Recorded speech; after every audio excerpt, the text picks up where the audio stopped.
¿Has pasado por un momento difícil en tu vida en el que pensaste que tu fe estaba siendo probada? En el capítulo 22 de Génesis encontramos una de las más grandes pruebas que Dios le ha hecho al ser humano. Me refiero a la gran prueba de Abraham. Dios había pedido a Abraham que sacrificara a Isaac, su único hijo a quien él tanto amaba. El capítulo parece describir que Abraham e Isaac obedecieron a la orden de Dios como si el sacrificio fuera fácil, sencillo y de poco valor. Los versículos 4, 9 y 10 describen los pasos que llevaron a cabo el sacrificio. Abraham tomó a Isaac, cortó la leña y se fue al lugar que Dios le había dicho. Cuando llegaron al lugar, Abraham edificó el altar, compuso la leña, ató a su hijo, lo puso sobre la leña y tomó el cuchillo para degollarlo. Parece fácil, ¿no es cierto? ¿Acaso Dios no amaba a Isaac? ¿O acaso Isaac no tenía miedo de morir?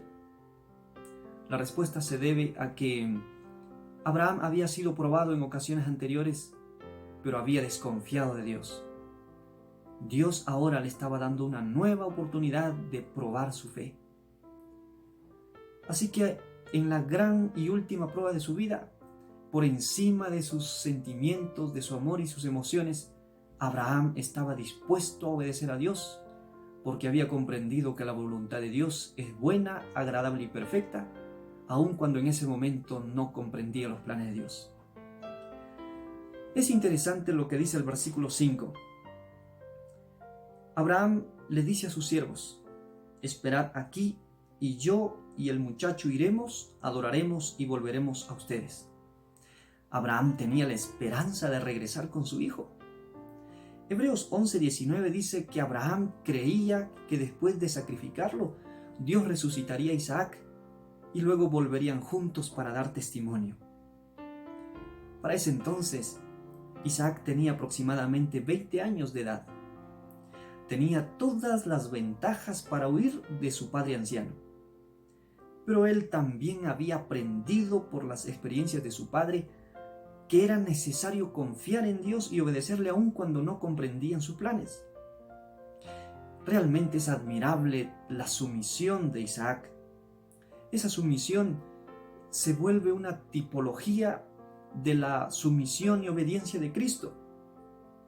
Filipenses nos dice que Cristo, siendo Dios, se hizo hombre, se humilló a sí mismo y se hizo obediente hasta la muerte y muerte de cruz. Por eso, Pablo nos invita a imitar el carácter de Cristo, cuando nos dice: haya pues en vosotros este mismo sentir que hubo en Cristo Jesús. Y nos exhorta en Romanos 12, 1 y 2: no nos conformemos a este mundo, sino presentemos nuestro cuerpo como sacrificio vivo, agradable para Dios. Volviendo a la historia, todos los pasos del sacrificio estaban hechos. Cuando Abraham toma el cuchillo para sacrificar a su hijo, el ángel lo detuvo diciendo: he visto que temes a Dios por cuanto no me rehusaste a tu único hijo. El patriarca ahora había demostrado ampliamente su fe y obediencia, y había satisfecho plenamente los requisitos de Dios. Este era el propósito de las pruebas. Dios deseaba que Abraham aprendiese y demostrase plenamente su confianza en él. Por otro lado, Jehová no deseaba la muerte de Isaac. En Deuteronomio 12:31, él rotundamente rechaza la muerte de los seres humanos o el sacrificio de los seres humanos. Pero la historia dice que Dios proveyó un cordero que murió en lugar de Isaac. Este cordero representa a Cristo, que murió en nuestro lugar por cada uno de nuestros pecados. Amigo y hermano, la gran prueba de Abraham nos enseña a confiar en Dios aun cuando no comprendamos sus designios. Y nos enseña que Jesús murió en nuestro lugar para el perdón de nuestros pecados. Por esto, en este día, aceptemos ese sacrificio en nuestro lugar y aprendamos a confiar plenamente en Dios, aún en los momentos difíciles. Que Dios te bendiga.